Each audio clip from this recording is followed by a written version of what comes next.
Joining me live in the studio now is the Assistant Treasurer, Stephen Jones, and we've got a lot to talk about today. Let's start with that Senate committee report into PwC.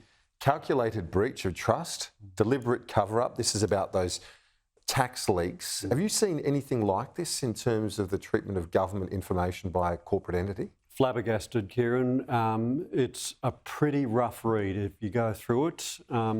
They've done a good job in putting the spotlight on atrocious behaviour, a breach of trust, a breach of faith that's potentially led to the leak of millions of dollars worth of money that were owed to Australian taxpayers, and uncovering a culture that is simply unacceptable. The committee has called for the names of the 63 partners and staff caught up in the scandal to be revealed, their details and names. Do you think that should happen? Reasonable. Very reasonable request, and I think it's just the beginning of what needs to happen here. Of course, the government has been going through its response. We'd already been on the path of bringing more work that had been outsourced and contracted out over the last decade back in-house, uplifting our contracting requirements. We've got some ledge to come to beef up the powers of the Tax Practitioners Board. The bare minimum that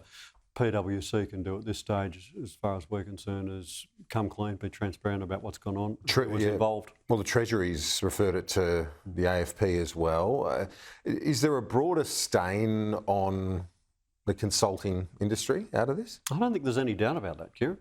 I don't think there's any doubt that people are looking at PwC, massive brand damage in Australia and around the world, but they'll also be asking the question, is this just something that has gone on in one company, or is it broader than that? So a pretty clear message to the rest of the industry.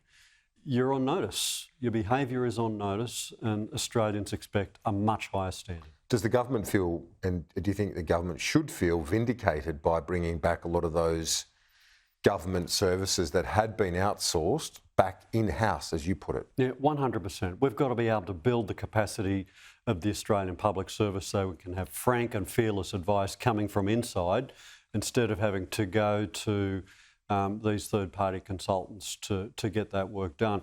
I will say, though, the episode that started this was an attempt by the former government to consult with tax experts. Now, we want to be a government that consults, but if we can't trust the people we're consulting with not to use that information against the Australian people, then we would have to think twice about the way we engaged in those consultation processes.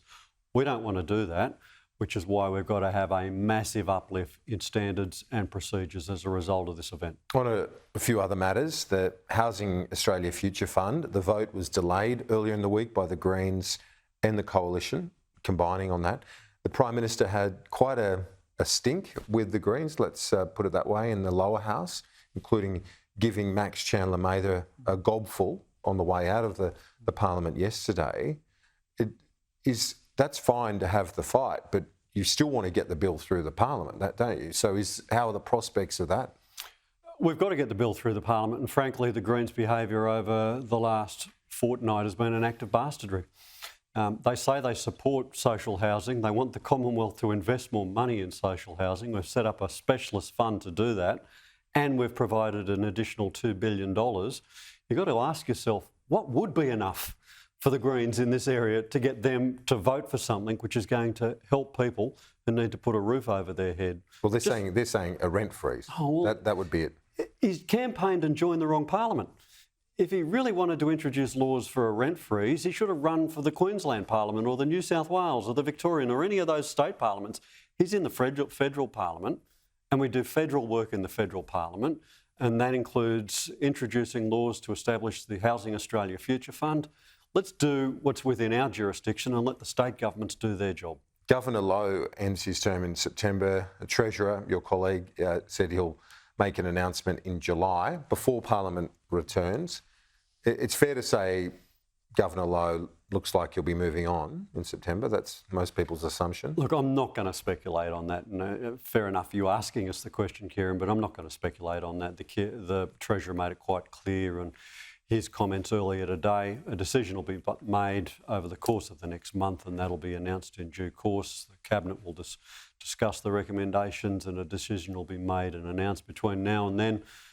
The Governor and the whole Reserve Bank Board have got an important job to do, which is balancing that need to maintain full employment and ensure that we're bringing down inflation across the economy. It is a tricky path that they're on at the moment. We heard the Deputy talking about having to have unemployment go up in order to get inflation down. So it's a bit of a rocky period. But do you feel that they're on the right track now in terms of where the economy is at? It's obviously rates have been rising very quickly. There's a chance of at least one more, if not two. Yeah, look, 14 million Australians in work. Let's pause and just acknowledge that that is a great national achievement. The largest number of people in the workforce in our nation's history, and at a time when right around the world unemployment is going up, ours is going down. That's a great national achievement. We don't want to lose that in the fight to beat inflation. We want to ensure that we maintain high rates of employment, and indeed our employment white paper that'll be published later on in the year will go to our strategy to maintain that. Fighting inflation, critical, because it's a tax on households and businesses. We, from the government's point of view, and our fiscal strategy is around maintaining fiscal discipline and treading that narrow path, removing those supply constraints that have built up over such a long period of time to ensure that we're doing our bit to bring inflationary pressures down. Assistant Treasurer Stephen Jones, appreciate it as always. Good to be with you. We'll talk to you soon.